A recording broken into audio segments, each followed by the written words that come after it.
Hi, this is Keith with How to Build Your Own Home, and I like to drive around subdivisions, and I don't like to look at architecture. I like to look at cost. And you've heard me rant and rave about quality, time, cost, in that order, and always in that order. Today I want to focus on cost real quick. Cost is typically broken down into two categories: labor and materials. So when you're thinking about cost, you want to think about labor and materials. Now notice that when I talk, I never talk about design, because I'm looking at quality, time, cost, and then when I look at cost, I then look at design. I want to talk about roofs. The more you cut up your roof, the more cost you are going to incur, and a lot of designers never consider that. A lot of owner builders never consider that, especially with a tile roof like you see in this neighborhood here. A lot of times I see them cut up the roofs so much that I was a roofer years ago when I got out of graduate school, and I would look at some of these roofs and I would say, okay, I'm going to add an extra $600 on that valley. You've got another valley and another valley, and all that cutting with the saw blade, with all the silica in the air, and all that risk. It's a 912 pitch. Oh my goodness. Okay, I got to add that in there as well. And a lot of times we design homes and we cut the heck out of roofs, not realizing the added cost involved. Now, we do a lot of tile roofs in the southwest portion of Utah. You know my issues with tile roofs.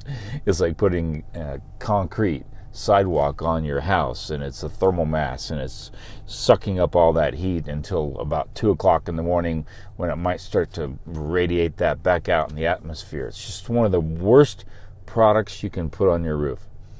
That aside, cutting up roofs is one of the worst things you can do. You'll see in some of the pictures here that we will give you, they will have what's called a bump out. Now, a bump out is where they come out just a little bit to give the house a little bit of three dimension. The problem is the bump out on the roof doesn't need to happen. You can bump out the footprint of the home, but why bump out the roof? Why not just plane out the roof and eliminate the valleys? Less cutting, less silica in the air, less labor, less cost in labor, less waste of materials. I see all of that when I can plane out a roof. You'll see on a lot of the houses that we've picked here in some of these images, the roof is bumped out maybe a foot, not even a foot, maybe 6 inches to give it dimension. And as a roofer, I'm saying, okay, that's $800 right there, or $600 or $300. I've got to cut individually each one of those, and it takes a lot of time. Think about that. I also think about the pitch of your roof. The magic number for a pitch of a roof is between 5 and 712 pitch. Once you get over 712, it's not fun roofing. You got to tie yourself off for the most part if you want to be safe. It burns your ankles if you're going to roof yourself, as a lot of owner builders try to do, especially with asphalt shingles. You're not going to want to be on anything on a 712 or greater. Now, what I'm saying is 712 means for every foot that you move forward toward the pitch, you're going up 7 inches or 8 inches or 10 inches, and that actually determines the steepness of the roof.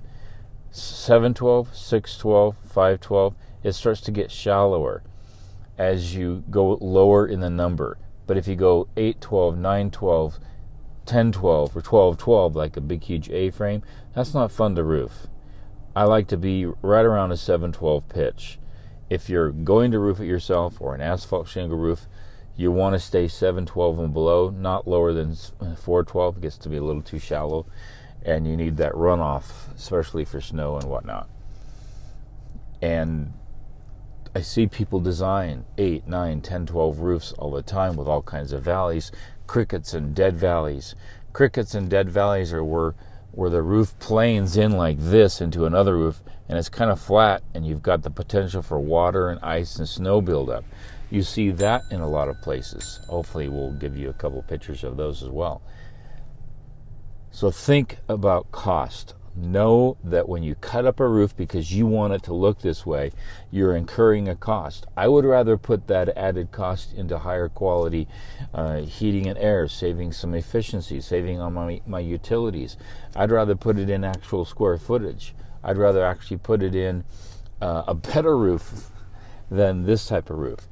That's where I think about cost. I don't think about cost in anything other than where I can make a more technologically advanced home.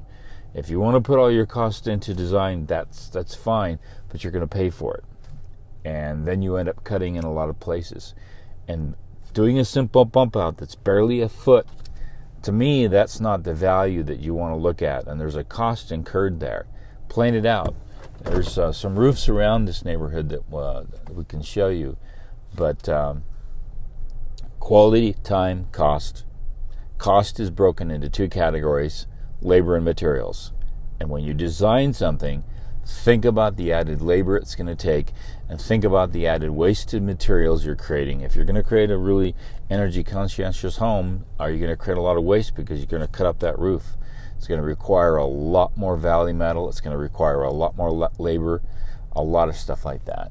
And I think that the biggest mistake that people make with homes is they want it to look a certain way on the front. Big mistake.